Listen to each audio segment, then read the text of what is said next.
Peuple de YouTube, bonjour. Alors, est-ce que tu as remarqué que tu regardais cette vidéo sur une nouvelle chaîne? Peut-être que ça n'a même pas effleuré ton attention et pourtant c'est vrai. Tu es sur la chaîne Klemovic Replay. Nouvelle chaîne YouTube, tu peux t'y abonner si tu le désires, sur laquelle nous postons exclusivement les replays longs de nos live Twitch. La chaîne Klemovic, chaîne principale, ne sert désormais plus qu'aux vidéos montées.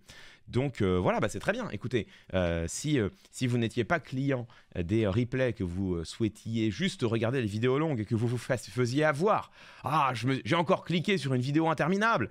Bon, maintenant, ce sera plus le cas. Hein. Et puis, à l'inverse, si vous aimiez avoir à la fois les formats courts et les formats longs, eh bien, n'hésitez pas à vous abonner à cette nouvelle chaîne. Ne vous désabonnez pas de la chaîne principale, c'est encore là-dessus que nous postons Lueur, l'émission d'interview longue. Donc, par pitié, gardez ces 2 abonnements. J'en profite, mon cher YouTube, pour te préciser également, parce qu'il faut repartir sur... Voilà, il faut un cap clair.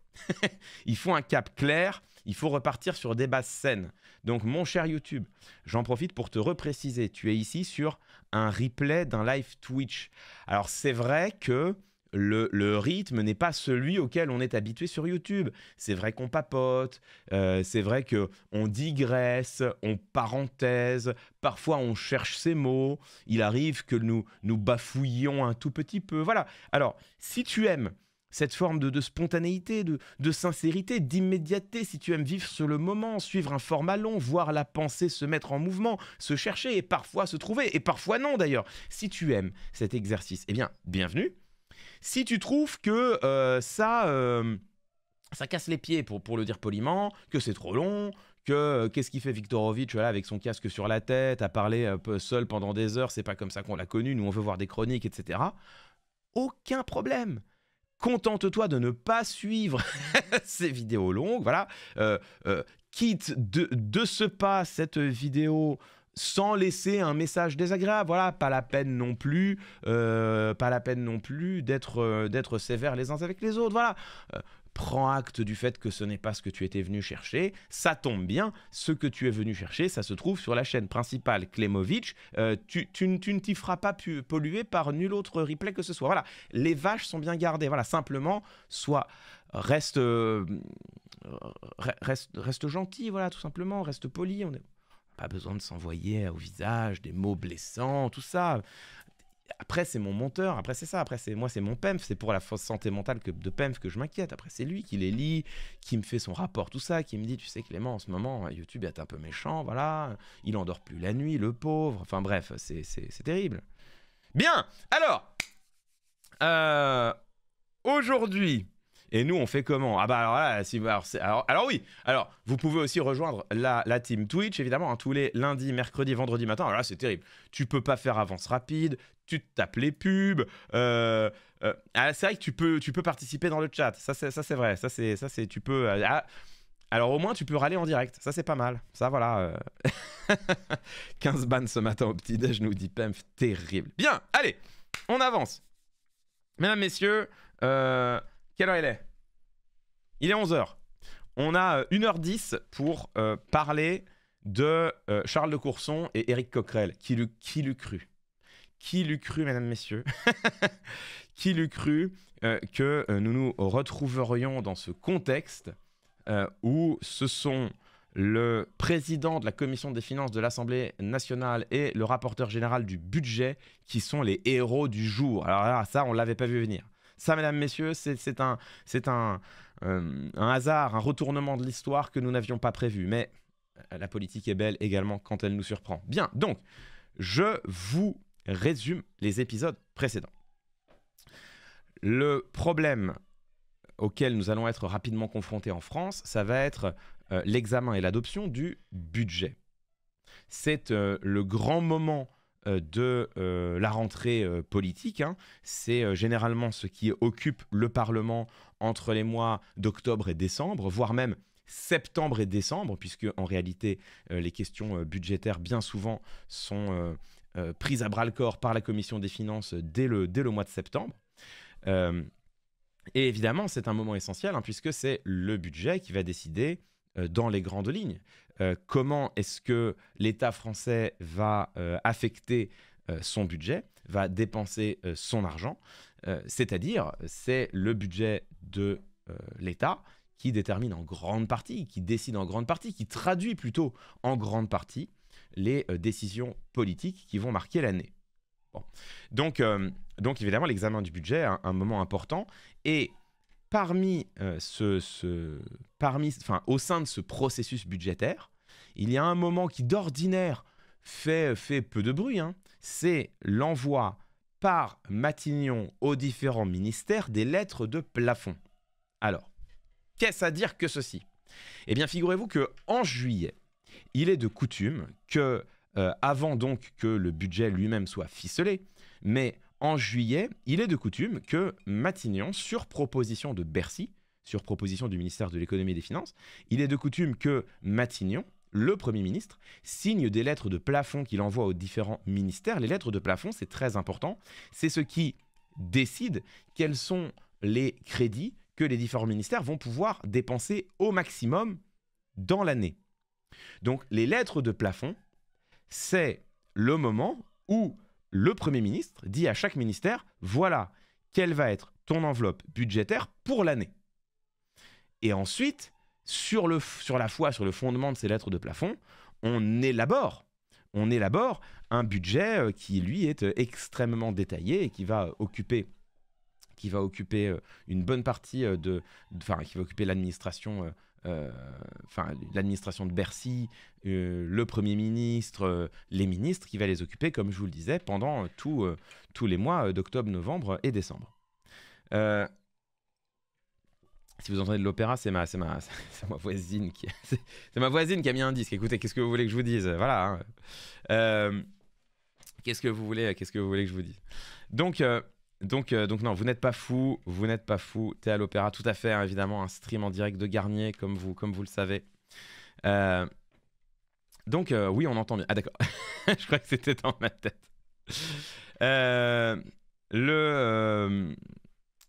Voilà pour le fondement de tout cela. Donc vous allez me dire, bon, bah, les lettres de plafond, oui, soit, ok, pourquoi est-ce que cela fait tant de bruit? Cela fait tant de bruit parce que, en juillet, le Premier ministre démissionnaire, Gabriel Attal, a fini par les signer, ces fameuses lettres de plafond. Et alors, en soi, c'était un acte tout à fait contestable. Je vous rappelle que le gouvernement démissionnaire est chargé d'expédier les affaires courantes, c'est-à-dire le Premier ministre n'est pas censé prendre de décisions politiques. Or, certaines décisions d'urgence qui s'imposeraient à l'État français, mais sinon, le Premier ministre n'est en rien censé prendre des décisions politiques, il est simplement censé s'assurer de la continuité des services de l'État. Bon. Donc, le Premier ministre Gabriel Attal a fini par signer des lettres de plafond. Ce qui est, bien sûr, en contradiction totale avec l'expédition des affaires courantes, puisque une lettre de plafond, enfin plutôt les lettres de plafond, c'est le moment où globalement,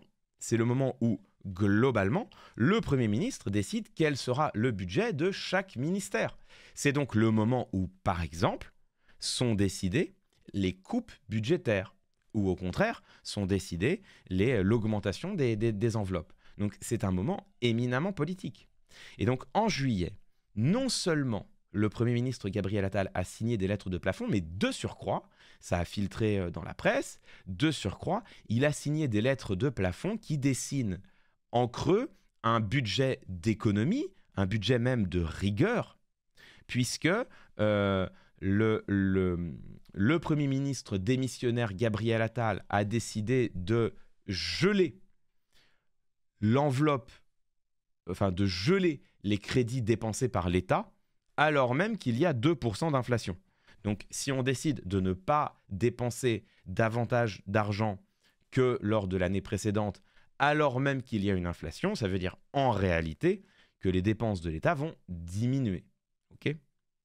Donc, c'est un budget de rigueur, un budget gelé par rapport à l'année précédente, donc un budget qui, au regard de l'inflation, va décroître. Et, de surcroît, cette décroissance globale du budget de l'État n'est pas uniforme sur tous les ministères.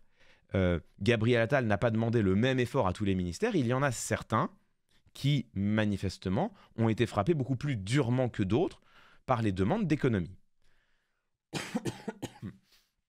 Par exemple, le budget du ministère de la Défense, selon ces lettres de plafond, dont ce que l'on sait est ce qui a filtré dans la presse.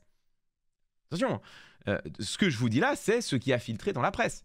Donc, d'après ces lettres de plafond, ou du moins ce qu'on en connaît, le ministère de la Défense, donc les armées françaises par exemple, voient leur budget qui continue de croître. Alors c'est un engagement européen, soit. Mais malgré tout, le ministère de la Défense voit son budget continuer de croître. Vous imaginez bien que si le ministère de la Défense et d'autres voient leur budget croître, d'autres ministères, eux, sont soumis à une authentique cure d'austérité. Bon. Donc ça, c'est ce qui s'est passé cet été. Alors là, vous allez me dire, mais attendez, scandale. Attendez, donc le gars, il est Premier ministre démissionnaire. Il est à tel point démissionnaire et à tel point plus Premier ministre qu'il se permet de voter à l'Assemblée nationale, voire même plus que voter à l'Assemblée nationale, qui se permet d'être élu président du groupe macroniste à l'Assemblée nationale. Enfin, c'est quand même, on peut difficilement être plus député que, enfin, on peut difficilement être davantage député que Gabriel Attal aujourd'hui. Non seulement il a voté lors de l'élection de la présidente de l'Assemblée, Yael Braun-Pivet, mais de surcroît, je le rappelle, Gabriel Attal est aujourd'hui le président du groupe macroniste à l'Assemblée nationale. Tu peux difficilement être plus député que Gabriel Attal. Et pourtant, dans le même temps, Gabriel Attal restait, jusqu'à il y a quelques semaines, Premier ministre, démissionnaire, censé expédier les affaires courantes, mais il signait des lettres de plafond dans lesquelles il dessinait en creux la politique de la nation pour l'année à venir. Alors là, normalement, vous êtes en droit de commencer à hausser un sourcil, à dire attendez, c'est un peu chaud quand même. Être à la fois Premier ministre à Matignon qui envoie des lettres de plafond aux différents ministères et qui dessine donc en creux l'essentiel de la politique de la nation, et en même temps être parlementaire qui vote à l'Assemblée nationale et qui s'est même fait élire président du groupe macroniste. C'est-à-dire là, normalement, la séparation des pouvoirs, tout ça, c'est des choses que ça doit résonner à vos oreilles. Normalement, on a appris ça à un moment donné de sa scolarité, au lycée, j'imagine. La séparation des pouvoirs entre l'exécutif, le législatif et le judiciaire. Là, on a quelqu'un qui est à la fois à la tête de l'exécutif et en même temps qui a une place capitale au sein du législatif. On est en droit de hausser un sourcil. Mais, rassurez-vous, tout va bien, puisque la justification avancée à l'époque, c'est de dire, oui, mais ces lettres de plafond, elles sont temporaires. C'est ce qu'ils ont appelé un budget réversible. C'est-à-dire, eux, ils ont dit, il faut bien, attention, ça a une importance. Leur argument, ça a été de dire, il faut bien avancer sur la préparation du budget de l'État. Et comme il faut avancer sur la préparation du budget de l'État, parce que tout ne va pas pouvoir être fait en l'espace de 2 semaines à partir d'octobre, en attendant, on est quand même dans un moment où, manifestement, nous n'aurons pas un gouvernement avant fin septembre. On parle de dimanche prochain. Nous n'aurons pas un gouvernement en France avant fin septembre. Donc, le Premier ministre, en juillet, anticipe, se dit, écoutez, manifestement, ça va prendre un peu de temps. Il ne sera pas temps de tout préparer d'un coup à partir de fin septembre, au moment où en plus les différents ministres vont prendre leurs fonctions, découvrir leurs administrations, leurs ministères, les dossiers qui sont sur le bureau. Bon, il ne sera pas temps à ce moment-là de tout faire, donc soyons méthodiques, anticipons un peu, commençons à éditer des lettres de mission qui vont permettre à la fois à Bercy et aux différents ministères de se préparer, et aux administrations des différents ministères de se préparer pour le budget 2025, et en même temps, Gabriel Attal disait, c'est bien sûr un budget réversible, il appartiendra au futur ou à la future premier ou première ministre, soit de confirmer ces lettres, soit au contraire de les amender, voire de revenir totalement dessus. Bon. Donc j'ai envie de vous dire, là, on pouvait grincer des dents, mais on pouvait éventuellement accepter l'argument. On pouvait éventuellement accepter l'argument en grinçant des dents, hein, pour les raisons que je vous ai expliquées, mais on pouvait éventuellement accepter l'argument. Ganon dit, c'est donc un faux débat, next. Eh bien, pas tout à fait. Pas tout à fait parce que, entre-temps, ce qui s'est passé, c'est que la préparation du budget a avancé et la commission des finances de l'Assemblée nationale par la voix d'Éric Coquerel, son président, et de Charles de Courson, son rapporteur général, la commission des finances de l'Assemblée nationale a dit « Écoutez, si vous voulez commencer à préparer un budget de l'État sur la base de documents provisoires, nous, ça nous va. Par contre, du coup, on veut les documents. Parce que si vous estimiez en juillet dernier qu'il fallait commencer à préparer le budget de l'État pour 2025, alors il faut que nous, députés, puissions commencer à travailler sur ce même budget. Si d'aventure les lettres doivent être amendées, elles le seront. Mais si elles ne devaient pas l'être, ce serait pas mal pour nous de pouvoir un peu anticiper. Et donc, Éric Coquerel et Charles de Courson ont demandé, comme ils en ont le droit, ont demandé à Bercy qu'on leur communique ces fameuses lettres de plafond. Bercy et Matignon ont joué la montre, c'est-à-dire que Bercy, le ministère de l'économie et des finances, a fini par envoyer le plus tard possible, début septembre, a fini par envoyer des documents préparatoires du budget, mais qui ne comportaient pas les fameuses lettres de plafond. La commission des finances de l'Assemblée nationale a renouvelé la demande à Matignon en disant « Écoutez, nous, on veut les lettres de plafond. » Matignon ne s'est pas exécuté.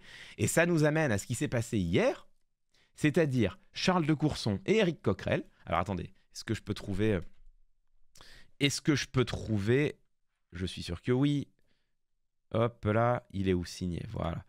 Je l'ai vu l'image tout à l'heure. L'image, elle est folle. Enfin, elle est folle. L'image, elle est incroyable. Alors attendez. Est-ce que c'est ça? Non, là, c'est pas bon. Là, c'est pas bon, mesdames, messieurs. Toc. Alors, Coquerel et Courson. On cherche dans les médias de Twitter. Putain, maintenant, Twitter est devenu un moteur de recherche, quoi. Ah, voilà. Alors, attendez, je veux pas le son. Je veux juste l'image. Voilà. Toc. Ça nous a amené, mesdames, messieurs, à cette image tout à fait marquante, c'est-à-dire Charles de Courson à droite, Éric Coquerel à gauche, qui, d'un pas allant et volontaire, se dirige vers l'hôtel de Matignon pour exiger sur pièce, comme ils en ont le droit, pour exiger sur pièce qu'on leur communique les fameuses lettres de mission. Ça, c'est toujours, je ne vais pas dire une humiliation, mais c'est quand même toujours un vrai moment problématique. Attendez, on va se mettre un petit arrêt sur image sympa. Là, attendez, moi j'aimais bien ce moment-là. Là. Attendez. Voilà. Ah, c'est pas mal ça. Voilà. C'est pas flatteur pour Éric Coquerel, hein, qui nous fait un sourire un peu bizarre là, mais... Ça n'est jamais flatteur, ça n'est jamais bon signe dans une démocratie quand des parlementaires estiment que le gouvernement manque à ce point à ses obligations qu'il est nécessaire d'aller sur place pour contrôler des documents que le gouvernement refuse de fournir. Alors, ça se fait, hein. Ça se fait. C'est ce qu'on appelle un contrôle sur pièce et sur place. C'est l'un des rôles du Parlement. Le rôle du Parlement, c'est de contrôler le gouvernement de contrôler le gouvernement, enfin de contrôler l'action du gouvernement, tout simplement. Voilà. L'une des missions, l'un des rôles du Parlement, c'est de contrôler l'action du gouvernement. Et ce contrôle, quand Matignon refuse de s'y plier de bonne grâce, eh bien, les parlementaires peuvent forcer l'exécutif à s'y plier, notamment en venant sur place et en demandant sur place à consulter des pièces. C'est notamment comme ça, souvenez-vous, en 2021-2022, c'est notamment comme cela que la commission d'enquête du Sénat sur les missions de conseil, les missions confiées par l'État au cabinet de conseil, c'est notamment comme cela que la mission d'information, la commission d'enquête plutôt, c'est notamment comme cela que la commission d'enquête sénatoriale sur les missions confiées par l'État au cabinet de conseil, c'est notamment comme cela qu'elle a pu obtenir de tels résultats. Vous avez, comment elle s'appelait, son nom m'échappe, vous allez me le rappeler, la présidente de la commission d'enquête. J'ai Nicole Britt et Huguette Bello en tête, mais c'est ni l'une ni l'autre, évidemment. Dites-moi. Ah, me dites pas que vous savez pas. Me dites pas qu'on a tous perdu la mémoire, c'est pas possible. Mais non, pas Élise Lucet.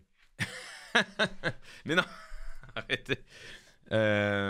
Assassi, voilà. C'est pas Liliane, c'est Eliane Assassi. Eliane Assassi, voilà, c'est ça. C'est notamment comme cela que Eliane Assassi, au titre de la commission d'enquête du Sénat, a pu avoir des réponses sur les questions que les sénateurs et les sénatrices se posaient concernant les missions confiées par l'État au cabinet de conseil. Eliane Assassi s'est rendue sur place et a demandé un contrôle sur pièce en disant bah, allez-y, communiquez-moi les documents, je veux pouvoir lire exactement ce que l'État français a commandé aux différents cabinets de conseil et quels sont les rendus qui ont été quels sont les rendus qui ont été obtenus. Bon, donc vous voyez, c'est important, hein, ce contrôle sur pièce et sur place. C'est une des prérogatives essentielles du Parlement auquel, vous le voyez, hein, l'État français se plie et en théorie n'a d'autre choix que de se plier.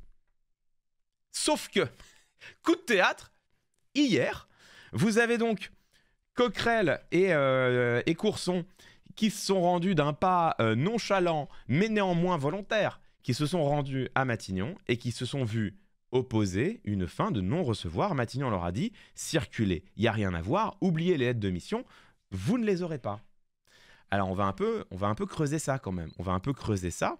On va écouter notamment Charles de Courson qui... Alors attendez. Ah zut, ne me dites pas que je ne l'ai pas enregistré. Attendez. Ah, terrible. Terrible. Alors attendez. Charles de Courson. Ok, en fait. Toc. On va écouter Charles de Courson. Il était justement sur BFM TV. Ah bah tiens, là on a une petite interview. Toc. Charles de Courson, c'est parti. Il y avait... ah, ça doit être ça.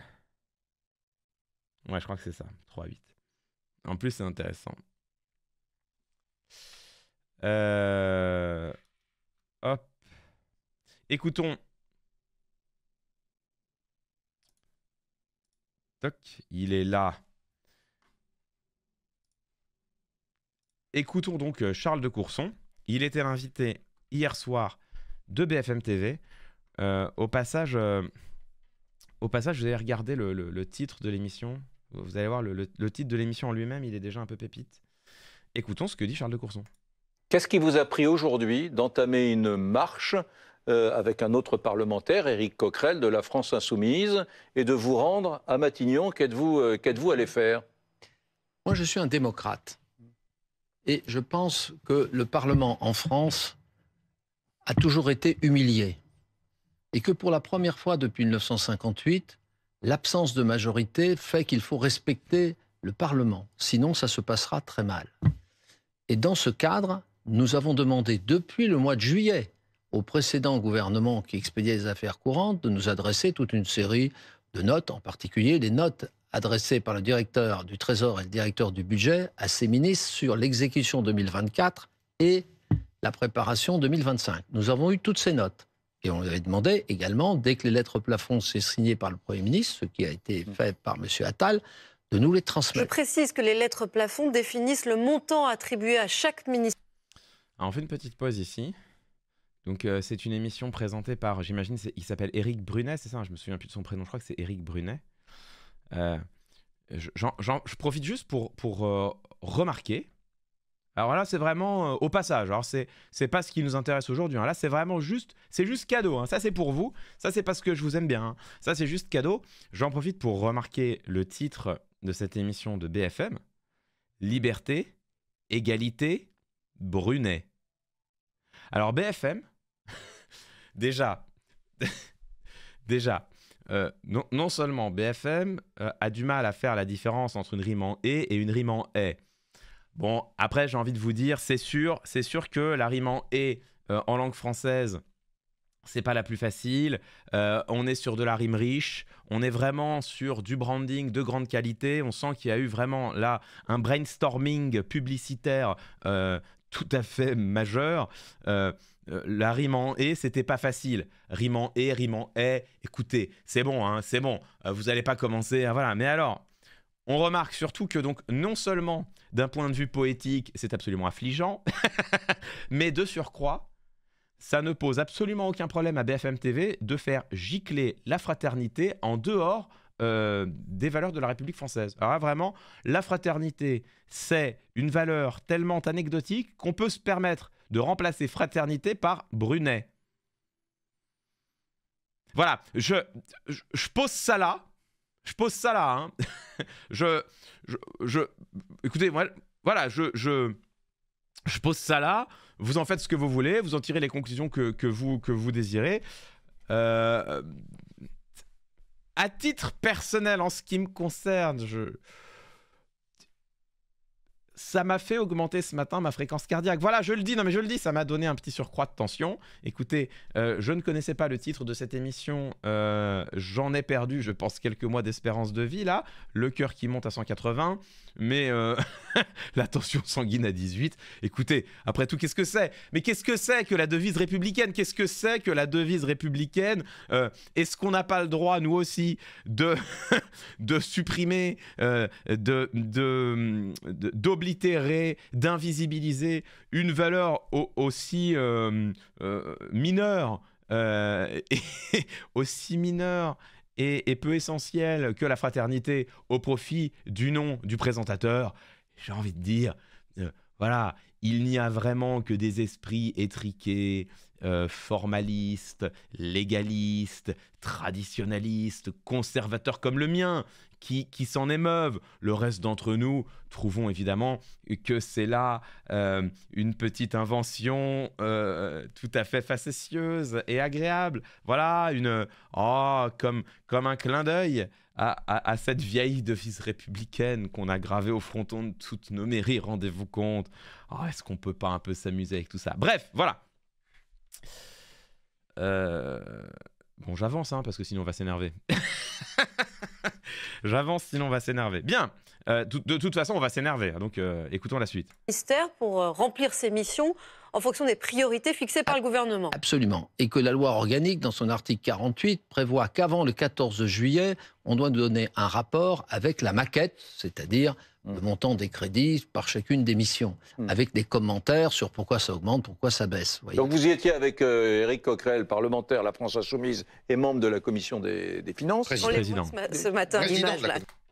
Ça vaut le coup, hein, d'avoir Liberté, Égalité Brunet, quand Brunet, il te parle d'Éric Coquerel comme d'un membre de la Commission des Finances. Bon, après, je veux dire, c'est ce qui se passe au Parlement. Est-ce qu'on a vraiment besoin de savoir ce qui se passe au Parlement pour commenter la politique française? J'ai envie de dire, non, là, je lui donne le point. Je lui donne le point. C'est bon, on va pas commencer à être tatillon, ça va. Président de la Commission des Finances, donc vous partez tous les deux, là, on vous voit sur ces images. Déterminé. Hein. Déterminé. Regardez, l'image, elle est folle. Ils se font littéralement fermer la porte au nez. Vous avez ce regard déterminé. Moi, si j'ai les éléments... On leur dit, attendez, s'il vous plaît. Non, mais parce qu'on est par le haut. Non, mais attendez, s'il vous plaît. Sur mon bureau, je vous les donne. Hein. Charles de Courson, oui. Parfois, vous n'êtes pas le plus rigolard de l'Assemblée nationale. Non, donc je serai face à vous. Moi, je les donnerai en tremblant, les dossiers. Est-ce qu'on vous les a donnés? Charles de Courson, vous n'êtes pas le plus rigolard de l'Assemblée nationale. Bah, en même temps, c'est vrai, hein. C'est vrai que Charlot, c'est pas le premier. Voilà, c'est pas le premier sur les blagues grivoises. C'est vrai que Charlot, bon bah voilà, quand c'est la fin du dîner et qu'on en est à boire le 6e verre de Bourgogne, lui, c'est pas lui qui va lancer le concours de t-shirt mouillé des députés. C'est vrai, il a raison. Non mais il a raison, Éric Brunet. Là-dessus, là encore, il faut lui donner le point. Hein. C'est message, commentaire politique pertinent. Tout à fait. Réponse non. Nous avons été reçus par le chef de cabinet et la secrétaire générale du gouvernement. Vous savez, c'est une fonctionnaire, en général, qui vient du... C'est pas le premier à mettre sa cravate sur le front. Voilà, Charles de Courson, c'est pas le premier à mettre sa cravate sur le front et à chanter et à chanter les lacs du Connemara. Voilà, non mais faut le dire. Charles de Courson, c'est pas le premier à se coller la cravate sur le front pour chanter à tue-tête les lacs du Connemara. Non mais faut le dire aussi. C'est vrai. C'est vrai que Charles de Courson, il est un peu, voilà, tristounet, quoi. Il a pas ce petit côté fantasque qu'on aime bien. Qu'on aime bien quand même. Hein. C'est aussi ça l'esprit français, mesdames, messieurs. La cravate sur le front, les lacs du Connemara, c'est aussi ça l'esprit français. Conseil d'État et qui est la conseillère. Pardon, du coup, Nous avons été reçus par le chef de cabinet et la secrétaire générale du On l'appelle Carlito, la déglingue. C'est très drôle. gouvernement. Vous savez, c'est une fonctionnaire, en général qui vient du Conseil d'État et qui est la conseillère juridique du gouvernement. Et droit dans les yeux, je lui dis, madame, est-ce que oui ou non les lettres plafond sont un document communicable au président de la Commission des finances et au rapporteur général du budget? Réponse, oui. D'ailleurs, elles ont déjà été communiquées, par exemple, à Saint-Martin, qu'il avait demandé, on lui a donné. Voilà. Alors Saint-Martin, c'est qui? C'est Laurent Saint-Martin, j'imagine. Qui est-il? Alors là, Laurent Saint-Martin, membre du Parti Socialiste. Il a rejoint La République En Marche, député. Laurent Saint-Martin. Hop là. C'est bien de lui qu'on parle, j'imagine.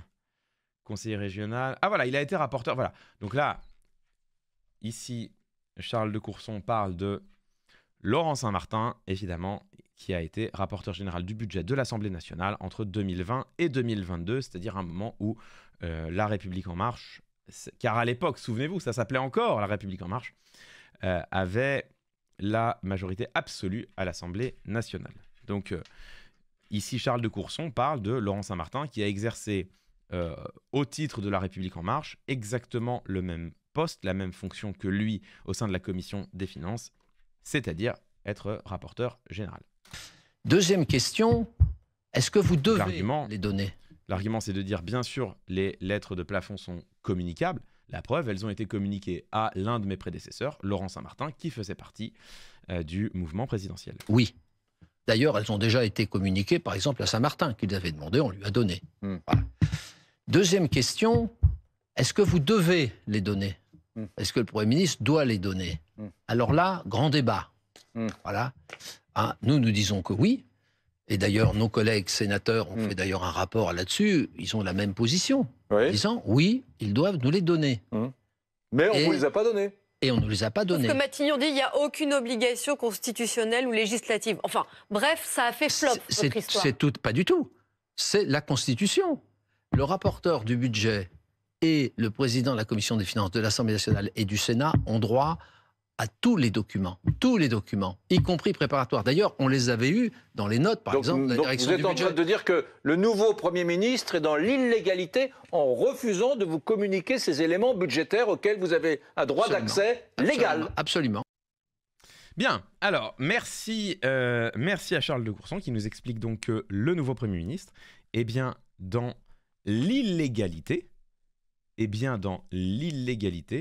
en refusant de communiquer à la Commission des finances de l'Assemblée nationale des documents qui sont pourtant communicables.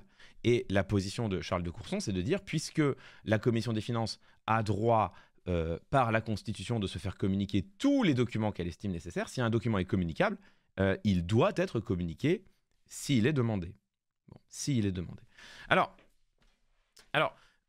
évidemment, on pourrait se dire, oui, mais dans la mesure où ces lettres de plafond sont des lettres préparatoires et où en réalité le Premier ministre actuel a le droit de les modifier, en quoi est-ce pertinent de les communiquer malgré tout à la Commission des finances? Eh bien en fait là, on peut tout à fait renverser l'argument en disant, si Gabriel Attal estimait qu'il était capital en juillet dernier d'émettre ces lettres de plafond pour que les administrations des différents ministères puissent se préparer, à commencer par Bercy, puissent se préparer à l'élaboration du budget.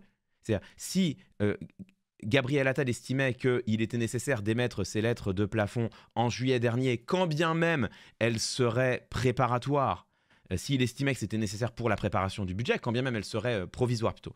Si Gabriel Attal estimait qu'il était nécessaire d'émettre ces lettres en juillet dernier, quand bien même elles étaient provisoires, pour permettre la préparation du budget, alors on peut tout à fait tirer le fil de cet argument, suivre cet argument en disant on ne voit pas pourquoi elles seraient, ces fameuses lettres, moins essentielles à la commission des finances pour préparer l'examen du budget.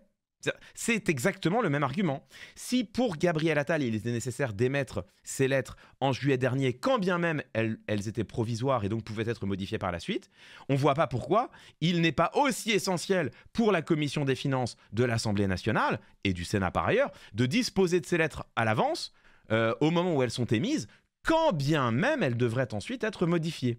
L'argument est exactement le même. Ou alors, c'est que ce n'était pas essentiel, et dans ce cas-là, il n'y avait pas de raison d'émettre ces lettres de plafond, alors même que le Premier ministre était démissionnaire. C'est un scandale. Bon, par ailleurs, j'avance. Il y a ici une question de principe, mais qui est une question de principe essentielle. La commission des finances de l'Assemblée nationale, est en droit d'avoir tous les documents nécessaires pour se préparer à l'examen du budget. Or, ce que l'on constate, c'est que la commission des finances n'a pas eu les lettres de plafond, alors même que certains journalistes, eux, les ont eues. Et c'est là où il y a quelque chose qui est absolument scandaleux d'un point de vue démocratique, c'est que le Parlement français a été moins informé dans l'examen du budget que les journalistes. Et alors là, et quand bien même, je suis d'accord avec vous pour dire que la presse est un pouvoir et que le fait que la presse ait des informations est une bonne chose. Je ne suis pas en train de vous dire qu'il aurait fallu que ces lettres ne filtrent même pas dans la presse. Au moins, on a une idée de ce qu'elles dessinent. Mais par contre, le fait que des journalistes aient disposé d'informations dont aujourd'hui les parlementaires, qui sont nos représentants, mesdames, messieurs. Les parlementaires français représentent la nation française. C'est pas rien d'être parlementaire. C'est une grande mission. Et il est donc absolument capital que l'exécutif les respecte. Ce sont eux qui ont été élus par le peuple français. Et pas les ministres. Et pas les journalistes. Et donc le fait que l'exécutif ait laissé filtrer ces lettres, en ait transmis au moins une partie à certains journalistes, sans le faire aux parlementaires, il y a là une asymétrie d'information qui est absolument scandaleuse. C'est une question de principe peut-être, mais c'est une question de principe essentielle. Il n'y a absolument aucune raison, il n'y a absolument aucune manière de justifier le fait que les parlementaires ne disposent pas aujourd'hui d'informations dont certains journalistes disposent. Il n'y a rien qui le justifie, a fortiori en matière budgétaire. Parce que dans certains, vous allez me dire, dans d'autres dossiers, dans d'autres domaines peut-être, mais certainement pas dans le domaine budgétaire, certainement pas dans l'examen du budget de la nation. Donc là, il y a quelque chose qui est absolument terrible. Alors écoutons. Vous allez me dire comment La République En Marche fait-elle pour justifier cela? Alors, c'est très intéressant, puisque on a sur BFM TV toujours, on a Jean-René Cazeneuve qui s'est exprimé. Alors, attendez, Jean-René Cazeneuve, on va aller chercher son pédigré, son palmarès. Jean-René Cazeneuve, il a été lui-même, voilà. Jean-René Cazeneuve, il sait de quoi il parle. Alors, je vais vous le mettre à l'écran. Hein. Ouh là là, attendez, on n'est pas au bon endroit. Voilà. Non, mais est-ce que c'est pas Hop. justement par... Et moi, je suis... Voilà. Donc regardez bien. On a ce monsieur, à gauche, ici, belle moustache, Jean-René Cazeneuve, qui est député Ensemble pour la République, bon, député macroniste, qui est député macroniste à l'Assemblée nationale et qui sait de quoi il parle, puisque Jean-René Cazeneuve, c'est, alors pour le coup, le prédécesseur de Charles de Courson à la Commission des finances de l'Assemblée nationale. Donc l'avis que l'on va écouter à l'instant, là, c'est l'avis du prédécesseur de Charles de Courson, le précédent rapporteur général de la Commission des finances de l'Assemblée nationale. Macroniste, bon bah, écoutons comment est-ce qu'il justifie ça, puisque manifestement, il est en position de le justifier. Et moi, je suis surpris. J'étais rapporteur général du budget sous l'ancien mandat. Je peux témoigner que jamais Éric Coquerel n'a demandé ces fameuses lettres plafond. On peut parfaitement travailler sans ces lettres plafond. Et cet amour soudain... Alors là, c'est l'argument de ça n'a jamais été fait auparavant. Bon, c'est pas parce que ça n'a jamais été fait auparavant qu'il n'y a pas de raison de le faire plus tard. On rappelle encore une fois qu'on est dans le cas où l'examen du budget... Pardon.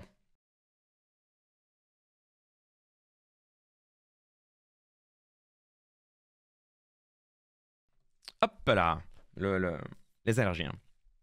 Bon, l'argument là donné par Jean-René Cazeneuve n'a absolument aucun poids. C'est-à-dire que ça n'est pas parce que ça n'a pas été fait avant qu'il ne faut pas le faire après.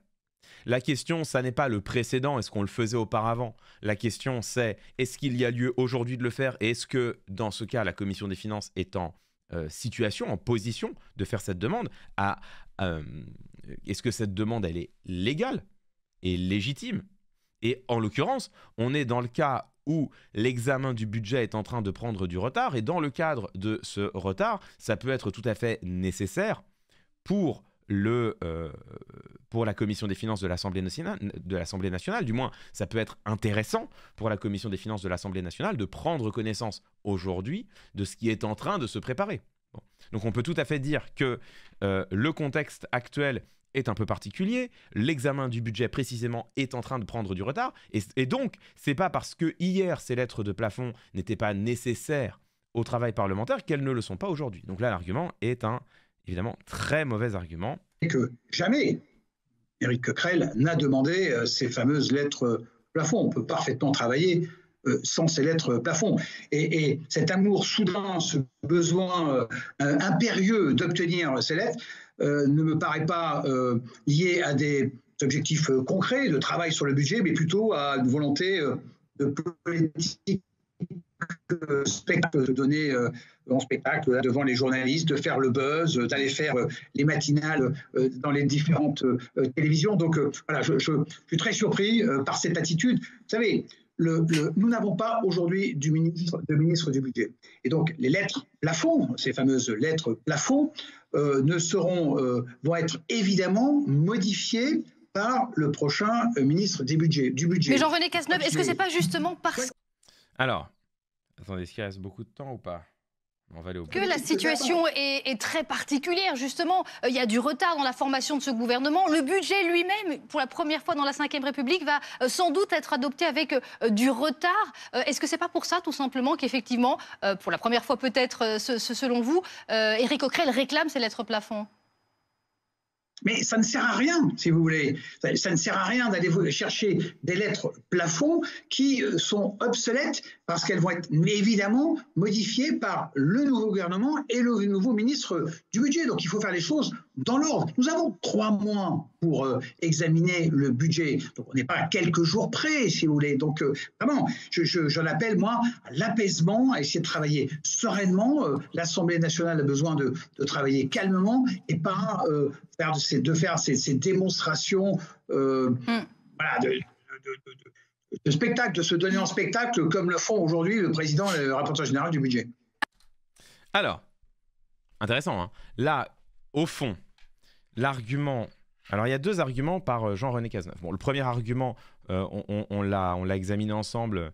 Il est évidemment claqué au sol, hein, qui consiste à dire « ça n'a jamais été fait ». Oui, mais c'est pas parce que ça n'a jamais été fait qu'il n'y a pas de raison de le faire aujourd'hui dans un contexte différent. Et il se trouve que le contexte est fort différent. Je pense que tout le monde l'aura remarqué. Donc cet argument, on peut le balayer d'un revers de la main. Il n'a absolument aucun poids. Deuxième argument, qui consiste à dire « ça ne sert à rien ». Ça ne sert à rien, ça n'est pas nécessaire. Ces lettres ne sont absolument pas capitales au travail de la Commission des finances, puisqu'elles sont obsolètes et qu'il va y en avoir de nouvelles. Et donc tout ça, finalement, c'est du spectacle. Et en fait, ça... c'est un argument doublement mauvais. Doublement mauvais. Déjà, d'une part, la question, c'est pas celle de l'utilité. À partir du moment où Éric Coquerel et Charles de Courson, encore une fois, Charles de Courson, comme l'a souligné Éric Brunet, c'est pas non plus le plus fantasque des députés. Charles de Courson, c'est pas à lui qu'on pense quand on cherche un député qui est familier des coups d'éclat.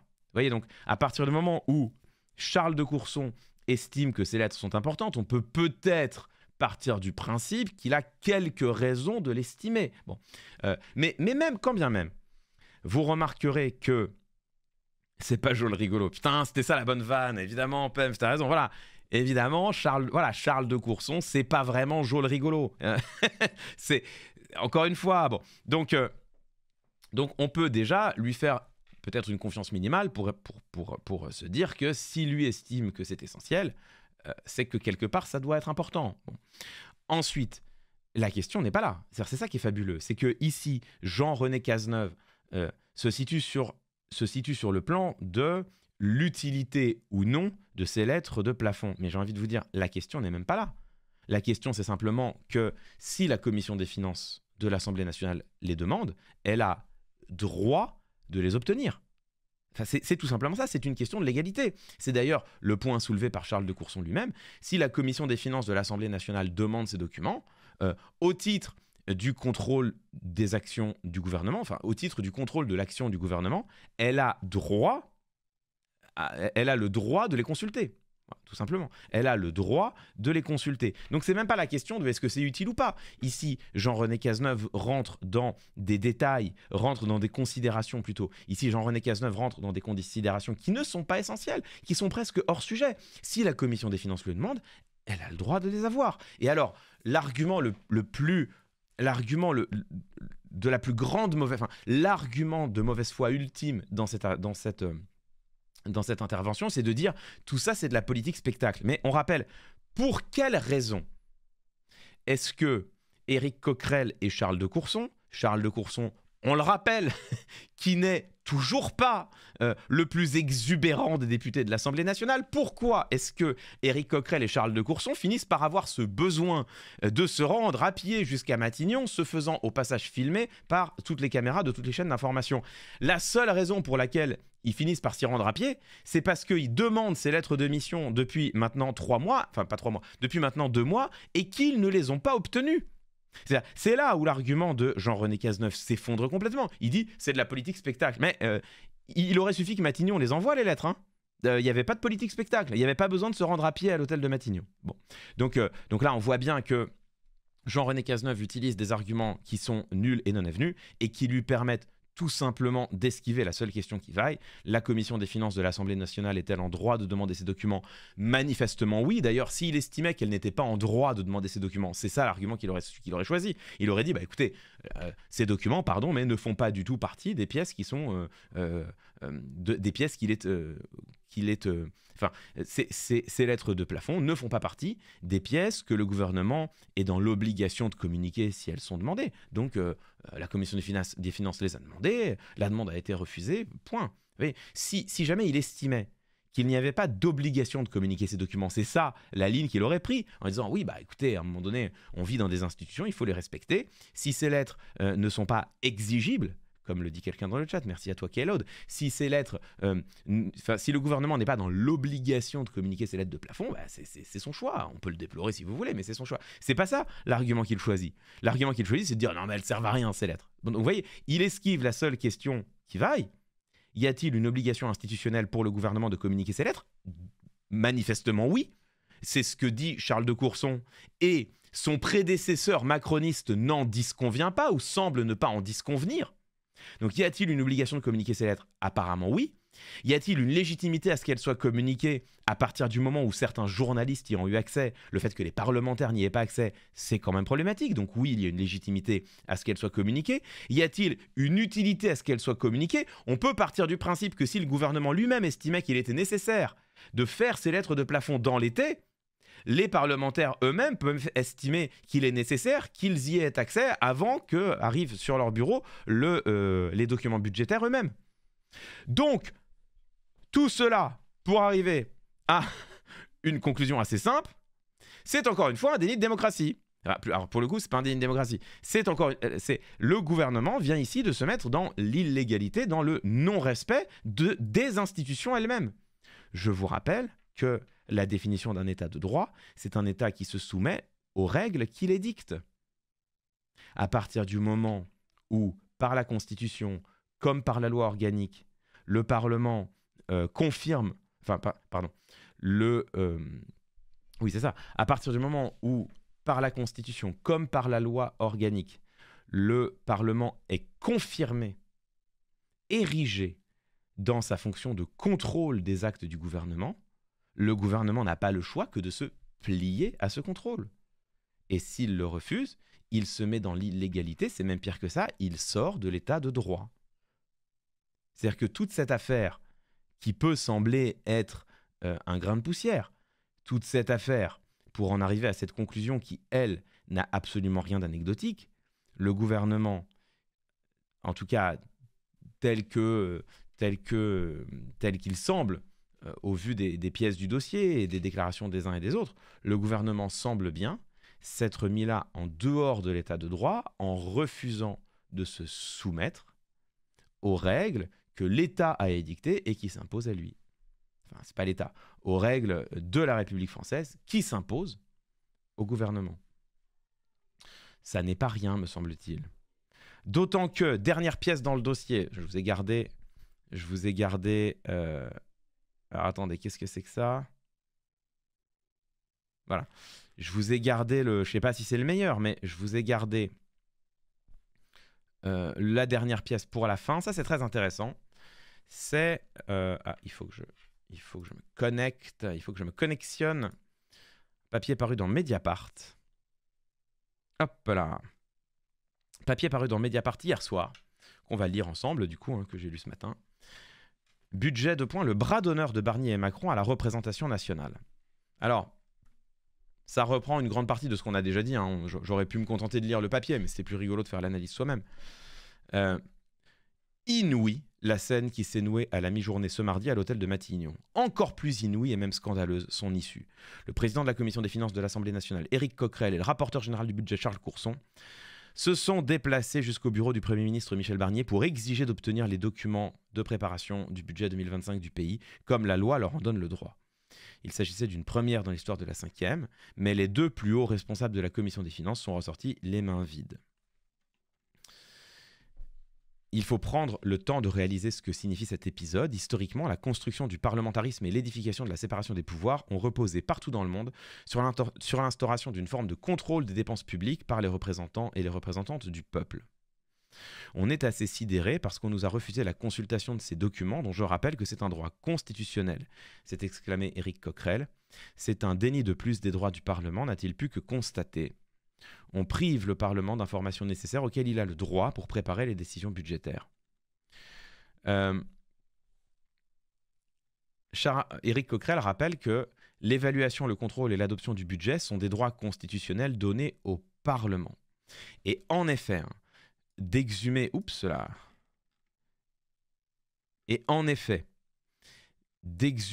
cet impératif que l'on retrouve dans l'article 14 de la Déclaration des droits de l'homme et du citoyen de 1789, tous les citoyens ont le droit de constater par eux-mêmes ou par leurs représentants la nécessité de la contribution publique, de la consentir librement, d'en suivre l'emploi.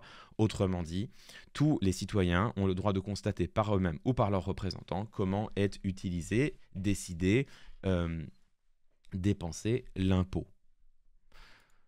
La loi organique relative aux finances publiques, la LOLF, ne souffre non plus d'aucune ambiguïté. Son article 57 dispose que tous les renseignements et documents d'ordre financier administratif que les présidents de la Commission des finances et leurs rapporteurs généraux demandent doivent leur être fournis hors secret défense. Donc, on en revient à ce que disait Charles de Courson tout à l'heure. À partir du moment où le gouvernement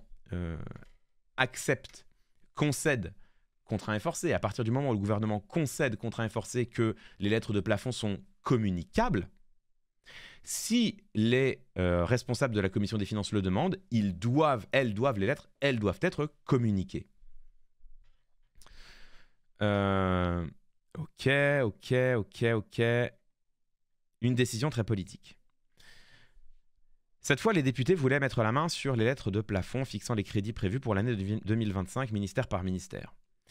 Ils avaient fixé un ultimatum au Premier ministre, sans communication de ces documents, ils iraient les chercher eux-mêmes. Donc vous voyez, on en revient à ce que je disais, hein, l'argument de Jean-René Cazeneuve qui consiste à dire c'est de la politique spectacle, c'est bien le contraire. C'est bien le contraire, puisque les responsables de la Commission des finances de l'Assemblée nationale demandent ces lettres depuis longtemps, et si elles avaient été communiquées, ils n'auraient pas eu à se rendre hier à Matignon. Donc là, on est dans un argument qui est de pure mauvaise foi, c'est évidemment insupportable. Et alors c'est là où on arrive dans l'élément absolument essentiel. Souvenez-vous, c'est là qu'on arrive dans l'élément absolument essentiel sur lequel je voulais m'arrêter à travers cet article de Mediapart. Souvenez-vous, Jean-René Cazeneuve, son argument, c'était de dire, mais de toute façon, ces lettres de plafond, elles ne servent à rien, elles sont déjà périmées, c'est pas périmées, elles sont déjà, comment il a dit, il me manque le mot, elles sont déjà, c'est plus nul et non avenu, c'est pas caduques, obsolètes, voilà, obsolètes, merci les amis. Souvenez-vous, Jean-René Cazeneuve disait « Mais ces lettres, elles sont déjà obsolètes puisqu'on a maintenant un Premier ministre, on aura bientôt un gouvernement qui va donc refaire de nouvelles lettres plafond.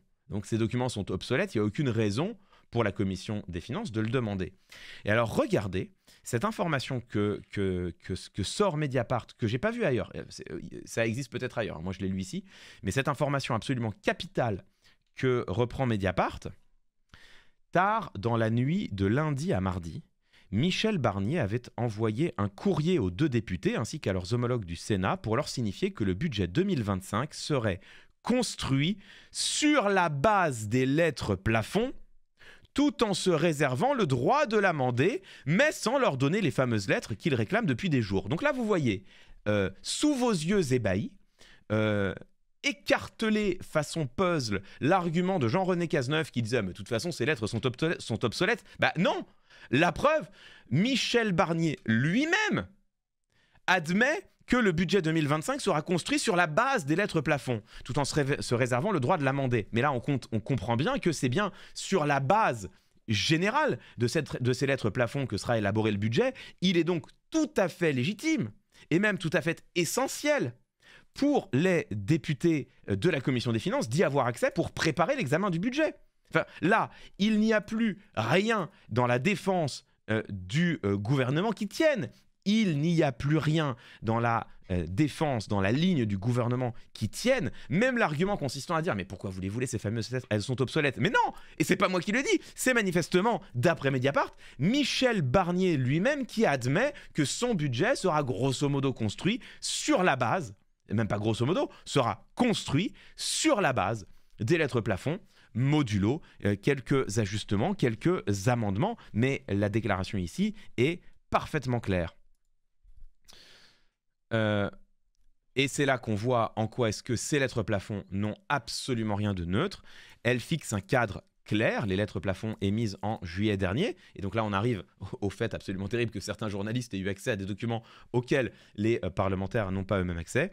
Le cap est le suivant. Le gel général des dépenses de l'État à 492 milliards d'euros, compte tenu de l'inflation prévue, c'est ce que je vous disais tout à l'heure, autour de 2%. Cette somme correspond à une baisse des dépenses réelles de l'ordre d'une dizaine de milliards d'euros d'économie, avait rapporté l'entourage de Gabriel Attal.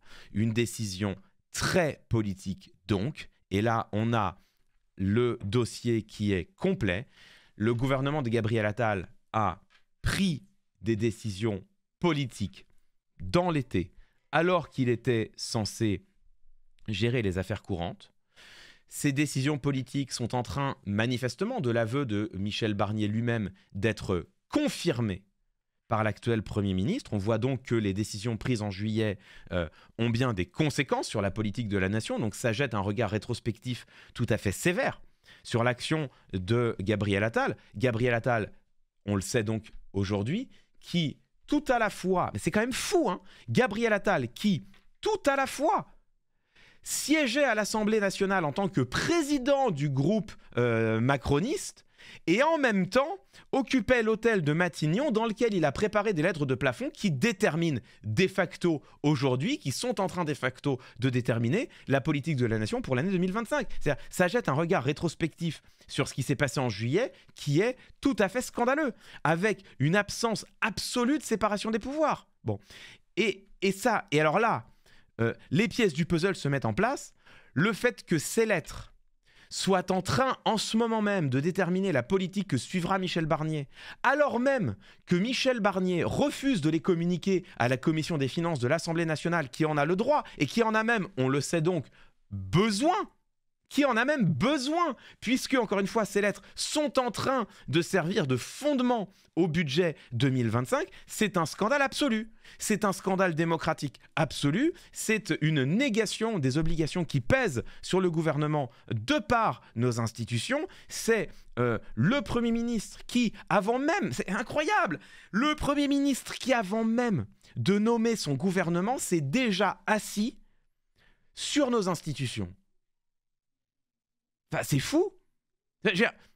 Mais à un moment donné, jusqu'à quand le peuple français acceptera de se faire ainsi cracher au visage par ses représentants? Enfin, je ne peux pas dire ça, c'est trop fort, mais je le pense très fort. Jusqu'à quand le peuple français acceptera ainsi de voir des gouvernants flirter avec les lignes rouges institutionnelles, jouer avec les institutions, chercher par tous les moyens à échapper aux obligations démocratiques les plus essentielles qui soient. C'est-à-dire que, voilà, jusqu'à quand le peuple français acceptera-t-il de voir ses gouvernements chercher à échapper par tous les moyens aux exigences démocratiques les plus minimales qui soient?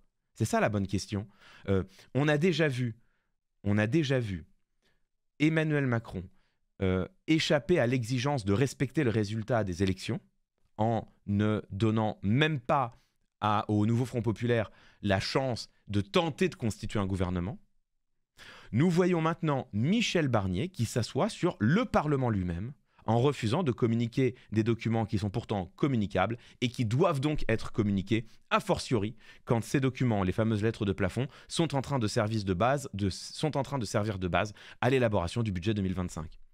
Jusqu'à quand le peuple français acceptera-t-il de voir ainsi le président de la République et désormais le Premier ministre commettre déni de démocratie sur déni de démocratie? C'est tout de même une vraie bonne question, hein.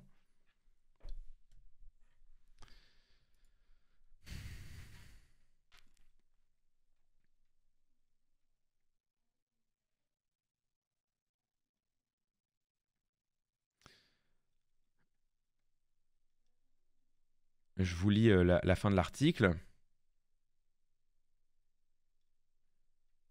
Voilà, la fin de l'article de Mediapart est extrêmement claire. Tout laisse... Oula, à chaque fois il me fait ça. Tout laisse désormais à penser qu'Emmanuel Macron entend réduire au maximum le temps du débat parlementaire sur le budget censé être adopté définitivement avant la fin de l'année. Privés de précieux jours de discussion, les parlementaires ne seront peut-être pas en mesure d'imprimer leur marque face à un gouvernement pourtant clairement minoritaire depuis les dernières élections législatives.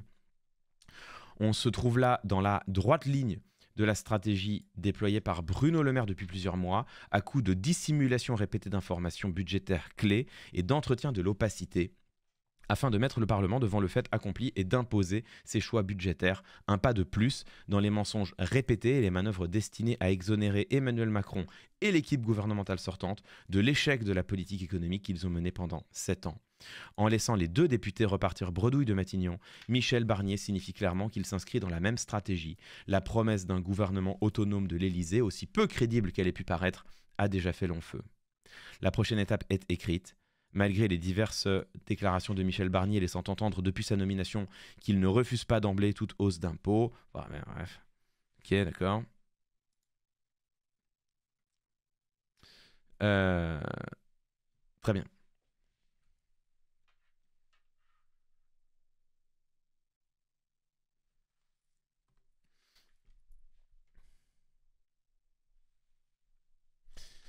Défécateur qui dit « Il faut le comprendre, le peuple. Il manifeste, ça ne change rien. Il vote, ça ne change rien. Que lui reste-t-il pour s'exprimer dans le cadre étriqué de la Ve République ?» Alors, loin de moi l'idée d'apporter des réponses à cette bonne question, mais en effet, c'est une bonne question. On va finir, si vous le voulez bien, mesdames, messieurs, puisque je parlais de déni de démocratie, on va finir par écouter...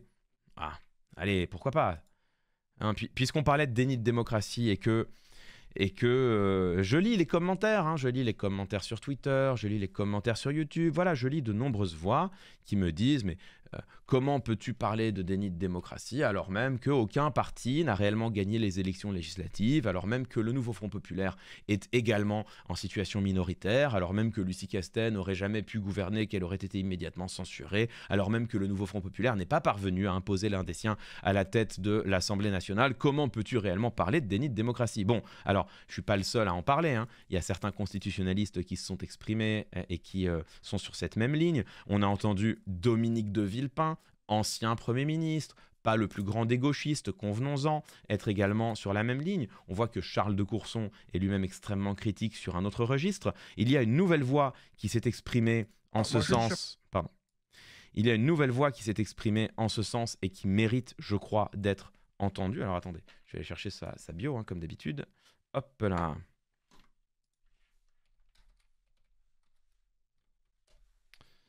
Je vais aller chercher sa bio parce que j'ai un... Ah oui, voilà, c'est ça. C'est ça, tout à fait. Hop. Voilà. Il y a donc une nouvelle voix qui s'est exprimée en ce sens sur ce sujet, et non des moindres, puisqu'il s'agit de celle de Jean-Louis Debré. Jean-Louis Debré, qui n'est autre que ancien président de l'Assemblée nationale, entre 2002 et 2007, sous le deuxième mandat de Jacques Chirac, et qui, par la suite, a été le président du Conseil constitutionnel. Jean-Louis Debré, une voix par ailleurs respectée à droite comme à gauche. Un gaulliste historique. Bon, écoutons ce que Jean-Louis Debré a à dire sur la situation actuelle. C'est pas moi qui parle, c'est Jean-Louis Debré, ancien président de l'Assemblée nationale, ancien président du Conseil constitutionnel. Moi, je dis simplement que lorsqu'on fait des élections, on envoie au gouvernement le parti ou la coalition, on suggère, on nomme au gouvernement, le parti ou la coalition qui est arrivé en tête.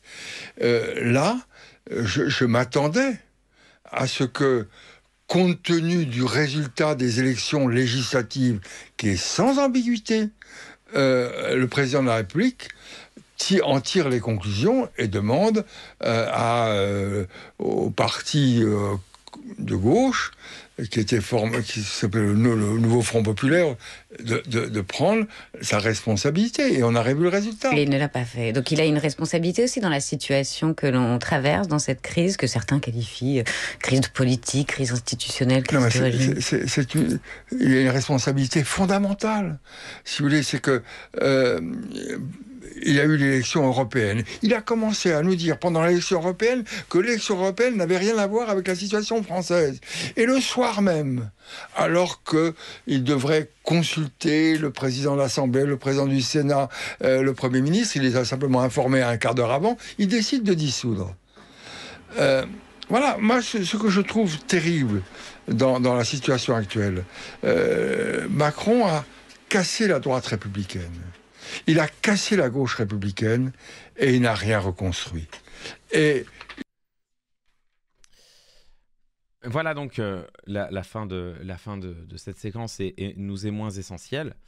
Voilà donc Jean-Louis Debré, on le répète, ancien président de l'Assemblée nationale, ancien président du Conseil constitutionnel, fils par ailleurs de Michel Debré qui a co-rédigé la Constitution. On peut penser qu'il la connaît un petit peu à ce titre.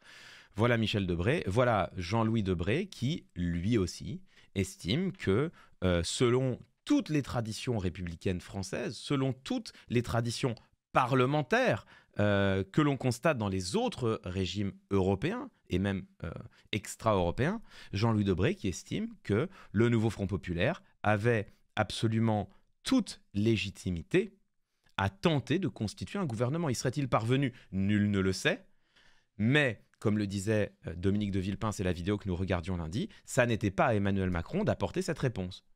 Lucie Castet aurait-elle pu gouverner, serait-elle parvenue à rassembler un gouvernement qui aurait eu une majorité à l'Assemblée nationale, qui n'aurait pas été censuré à l'Assemblée nationale? Peut-être pas, probablement pas même, mais peut-être que si.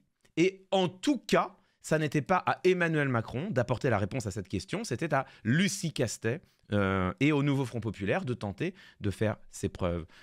Je l'ai dit, Dominique de Villepin le dit, Jean-Louis Debré le dit, Nous sommes bien face, là, à un authentique déni de démocratie qui a été commis par le président de la République cet été et qui continue de courir jusqu'à aujourd'hui, qui s'est même approfondi, puisque c'est Michel Barnier, homme issu des Républicains, force qui a totalisé 6% des voix au premier tour, 8% des députés au deuxième tour.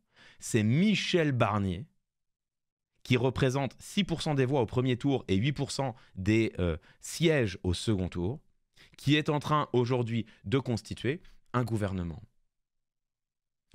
Et maintenant, ce même Michel Barnier se permet de s'asseoir, mais alors avec une vigueur tout à fait déterminée, hein, se permet de s'asseoir de surcroît sur les droits du Parlement.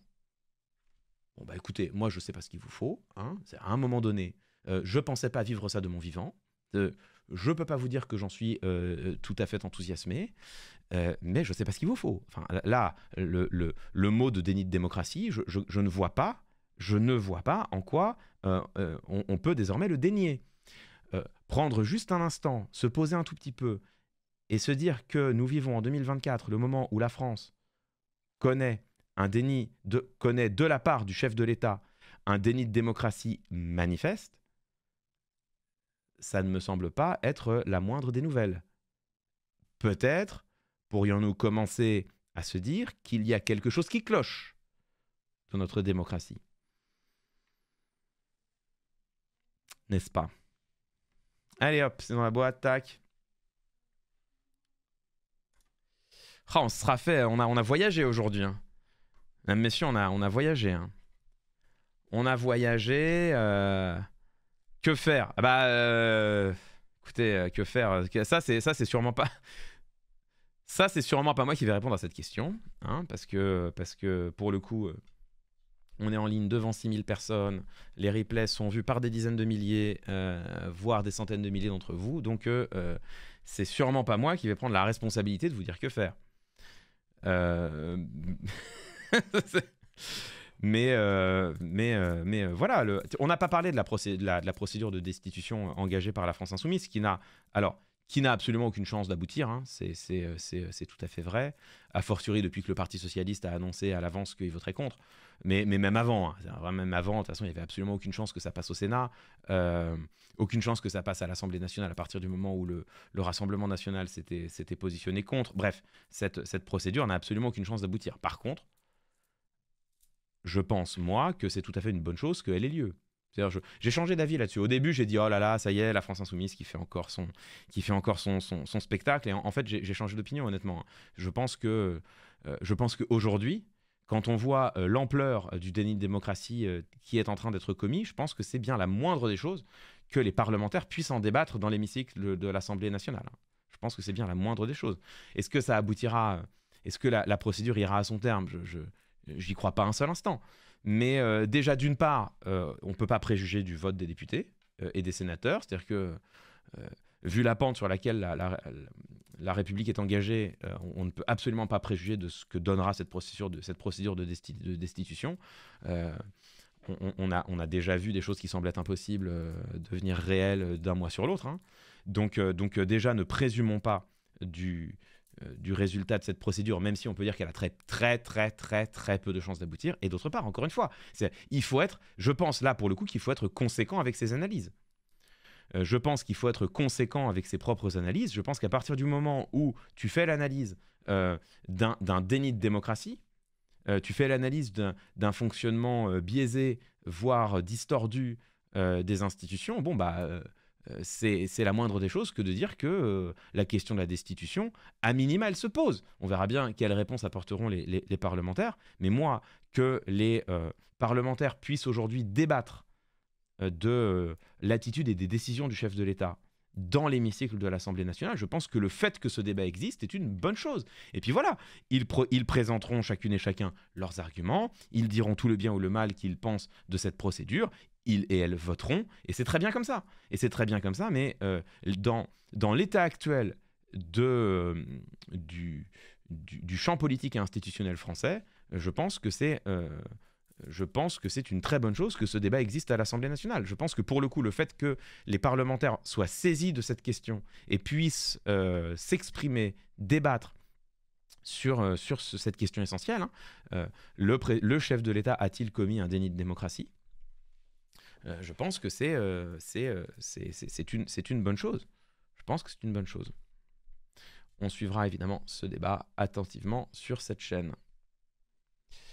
Donc voilà, il y a une procédure de destitution qui est engagée. Elle a bien peu de chances d'aboutir. Elle est engagée néanmoins. Pour le reste, que devons-nous faire chacune et chacun individuellement? C'est pas à moi de vous dire quoi faire. Hein. Vous êtes chacune et chacun d'entre vous des citoyennes et des citoyens adultes, majeurs au sens philosophique du terme, hein, responsables de vos propres décisions et de votre propre jugement. Donc écoutez, je vous laisse en débattre entre vous, décider pour vous-même. Voilà, moi la seule chose dont je suis responsable et que j'assume publiquement, c'est mon analyse. Et mon analyse, c'est que oui, quelque chose cloche dans ce qui est en train de se passer aujourd'hui. C'est tout à fait manifeste.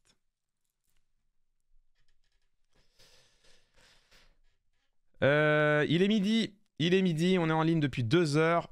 Oh là là, on n'a jamais été aussi resserré. Hein. Incroyable mais vrai, on n'a jamais été aussi resserré. On va pas trop traîner parce que je vous rappelle que je suis à 13h30 chez le compère Samuel Etienne. Il faut que je parte de chez moi dans un quart d'heure. Il faut que je mette un pantalon, hein, parce que non, c'est pas vrai. C'est pas vrai. Je ne suis pas en caleçon. Regardez, je le prouve. Je ne suis pas en calbut. Donc voilà, on se retrouve à 13h. Alors attendez. Il y a plein de choses que j'ai pas fait. Déjà, je vais remercier les dons là. C'est terrible ce qui est en train de se passer. Pas les dons, n'importe quoi. Qu'est-ce que je raconte? Je vais remercier les subs. J'en profite pour balancer les pubs, tel un, je sais pas, je trouve pas la fin de ma phrase. Merci à Mado Panda qui a Prime, à Drand, à Tiumsi, Rom, j'ai dit tout ça, Vilain Gauchiste, Dr Jus, on se souvient, Baloobs, LSR Max, John33, on se souvient, et Yeti, ah voilà, on en était là. Ronanatao, merci à toi. Robert Goudinter, incroyable, 7 mois d'abonnement. Berthelot, non, Birbelote, pas du tout Berthelot. Birbelote qui offre un sub, merci à toi. Grey Lava qui a Prime tout à l'heure. JLRF, merci à toi. Cool Camille qui s'abonne pour 6 mois, merci infiniment. Il Carreon qui Prime, merci à toi. GDB qui Prime, c'est fou ça. Isonomakia, merci 1000 fois. Thibauttin également. Zirki qui Prime. Cléant, 14e mois, c'est fou ça, merci à toi. Chase Drugnir, 7e mois, merci les amis. Camericano, Choubac, incroyable mais vrai, salut à toi mon cher. 2e mois, c'est fou, merci très cher Choubac. On a également My Name is Jeff qui Prime, eh bien merci à toi Jeff. Sir Kleshka, 8e mois. ETN Duff, 8e mois. Obi-Wan Kenobi, 2e mois, merci à toutes et à tous. Fullers qui Prime, merci à toi. Rigolocation, 10e mois. Angélique Cessano, 5e mois, merci à toutes et à tous. Le Tétou, 4e mois. Master Caillou, c'est fou ça, 4e mois. Légi Paete, 4e mois également, merci à toutes et à tous. Oriane B, 8e mois. Faucan qui Prime, Madrocco, Paul Bismuth, Paul Bismuth, bienvenue à toutes et à tous parmi les roublards de Zéro Blard. Léandre qui Prime, FR Toms, 4e mois, et El Chet, 3e mois, merci à toutes et à tous. Je vous rappelle que ce stream existe grâce à vos abonnements, grâce à votre soutien. Merci à toi, Shakit32. Et merci déjà infiniment à celles et ceux qui soutenaient. Ça réchauffe le cœur. Oh, Lianis, 26 mois. Combien? Merci à toi, mon cher Lianis, incroyable, hein, qui nous a fait notre site internet, qui a fait tant de choses sur ce stream. Merci à toi, Tonton Buzz également. Et donc voilà, hein, je vous précise que évidemment Twitch est un théâtre sur lequel on joue au chapeau. C'est grâce à vos abonnements que je peux être rémunéré pour ces streams matinaux. Et donc si vous pouvez vous le permettre, si vous voulez vous le permettre, si vous pensez que le travail qu'on fait ensemble a de l'intérêt, a de l'importance peut-être, de l'importance je ne sais pas, de l'intérêt peut-être, eh bien n'hésitez pas à vous abonner, ça aide énormément. C'est grâce à ça qu'on peut continuer de se retrouver. Et qui sait, grâce à l'argent des subs, bientôt, je rachète enfin un simulateur d'ampli qui fait le boulot. Bientôt, je rachète un PC. Et bientôt, on fait des streams guitare, on fait des streams Street Fighter. Voilà, enfin, bientôt, on se repose un peu de la politique parce que là, ça fait quand même monter notre tension nerveuse. Hein. Là, on est quand même en perfusion de camomille à chaque live. Merci Tonton Buzz, merci à toi. Captain Vocado, incroyable. Merci à toutes et à tous. Écoutez, on se retrouve vendredi matin. Incroyable mais vrai. Alors vendredi matin, c'est pas des conneries. Hein. Vraiment, soyez là, soyez présents. Parce qu'on va se faire une récolte de perles qui promet déjà d'être tout à fait historique. J'ai été voir les quelques perles politiques qui ont été postées sur le Discord. C'est complètement fou. Je vous le mets ici. Hein. Hop, Discord. Toc là, voilà. À quelle heure? Bah, pas 11h, pas 11h. Je dirais 10h. Je pense 10h. 10h, c'est bien en vrai. Je pense, honnêtement, 10h, c'est bien. 10h, en plus, je peux le tenir. C'est pas trop dur. Donc, je vous donne rendez-vous vendredi matin à 10h. On va regarder les perles politiques. Alors, moi, je préfère 9h. Oui, mais toi, t'es matinal aussi, hein, mon cher Pemf. Plus que moi. Je vous précise... Oui, voilà.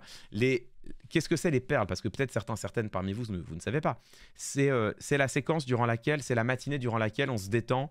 C'est un peu plus léger, mais il y a toujours enfin, c'est léger, mais toujours très politique, puisqu'on se regarde les plus belles perles politiques de la semaine, les déclarations les plus what the fuck, les interventions les plus ubuesques, bref, tout ce qui nous fait hausser un sourcil, nous fait rire ou nous énerve, c'est le vendredi matin dans les perles politiques. Et vous pouvez rejoindre le Discord si vous le désirez pour nous les poster. Je vous rappelle qu'on a un salon qui s'appelle Les Perles du Vendredi dans le Discord. N'hésitez pas à poster vos plus belles perles là-bas. Et ensuite, je les découvre avec vous en live le vendredi matin. Donc, on se retrouve vendredi matin pour les perles de la semaine. Ça va être incroyable. Ce sera fou. Généralement, on rigole bien. Puis ça finit bien la semaine. On se retrouve dimanche soir. C'est la reprise du spectacle, mesdames, messieurs. L'art de ne pas dire. Incroyable mais vrai. Regardez-moi ça. Attendez, je vous mets quand même, ça fait longtemps qu'on n'a pas mis la foule, la foule affiche. Dimanche soir, c'est la reprise de l'art de ne pas dire au théâtre Saint-Georges à Paris. Tous les dimanches et lundis, à partir de ce dimanche à 19h, seul en scène dans lequel j'incarne le conseiller en communication du président de la République qui se fait virer et qui du coup décide de tout balancer sur scène. Une pièce de théâtre seule sur scène. Dans laquelle, voilà, à la fois on apprend 2-3 trucs et puis en même temps c'est une pièce de théâtre, il y a une intrigue, ça évolue, il y a un personnage, il y a même peut-être un peu d'émotion. Bref, vous verrez, c'est une pièce de théâtre sous la forme d'une conférence, mais c'est pas une conférence. J'espère que ça vous plaira si vous venez nous voir au Saint-Georges à Paris, donc à partir de ce dimanche et en tournée partout en France. Toutes les dates et toutes les billetteries sur klemovitch.com. Évidemment, et donc, on se quitte là, mais on va se retrouver très vite, puisque je vous répète que je serai...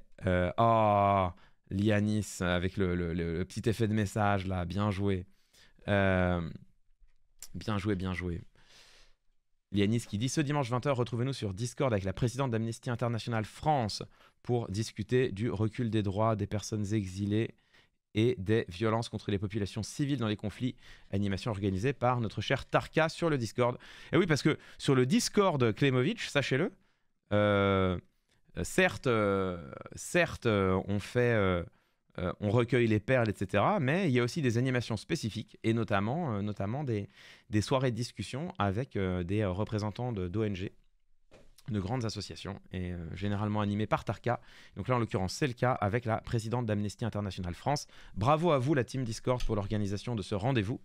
Je vous dirais bien, c'est pas cool de concurrencer mon dimanche soir au théâtre, mais bon, on est complet déjà dimanche, donc tant mieux. Celles et ceux qui n'ont pas de billets ou qui ne voulaient pas venir, eh bien, vous avez une discussion qui promet d'être dure, hein, j'imagine, qui promet d'être dure, mais évidemment passionnante.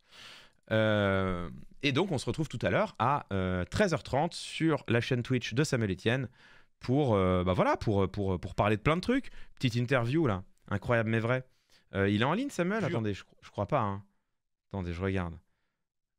Est-ce qu'il est en ligne? Non, il est plus en ligne, Samuel. Voilà. Ah mais si, ça commence. Ça commence, au contraire. Eh bien écoutez, on va raid Samuel Etienne, ça se fait quand même, le compère Samuel. C'est le début de l'émission, c'est le moment où il faut que je me casse de chez moi, et puis il y a tout un talk show au début là, et puis ensuite discussion en tête à tête, je crois, Sam et moi. Discussion en tête à tête à partir de 13h30, incroyable mais vrai, regardez-moi ça. C'est l'heure C'est leur, comment ça s'appelle? C'est leur talk show Ma Vie Pro. Et en l'occurrence, ce matin, ils ont un débat sur l'IA. Est-ce que l'IA, c'est notre BFF ou notre ennemi? Écoutez, hein, je vous laisse assister à ce débat si vous le désirez. On va raid le compère Samuel Etienne. Est-ce qu'on a quelqu'un d'autre en ligne? Faites voir que je peux vous recommander. Toc, toc, toc. Bon, il y a plein d'autres gens que je peux vous recommander, mais il n'y a pas de... La team Klemovic ne stream pas. Hein. Pemf ne stream pas. Pain.point ne stream pas. Donc, pas besoin de vous envoyer sur leur live à eux. Samuel Etienne. Hop là. C'est Hyper Oscar. Bien. Bah oui, c'est l'heure de manger. Eh bah oui. Merci pour cette matinée. On était encore 6000 quasiment hein, pour parler de... On était 6000 pour parler de Charles de Courson. Et lundi, on était 6000 pour parler de Dominique de Villepin. C'est très bizarre ce qui est en train de se passer sur cette chaîne. C'est vraiment... C'est inattendu. Inattendu, mais j'en suis vraiment honoré, quoi. Honoré et enchanté. Merci à toutes et à tous pour votre fidélité, votre soutien. Vous n'imaginez pas à quel point c'est précieux. Il y a eu des subs là. On va remercier tout le monde évidemment. Il y a eu des subs. Il y a eu AL qui a prime Camine44, merci à toi, qui s'abonne pour 6 mois manifestement. Incroyable, merci 1000 fois. Le chef Antoine également, merci à toi. T Lanor qui prime. Monsieur Poulet. On a Salade29 qui s'abonne pour 6 mois. Merci 1000 fois. Chego7 et Rocta qui prime. Merci à toutes et à tous. Allez, c'est parti pour le raid. Merci pour cette matinée.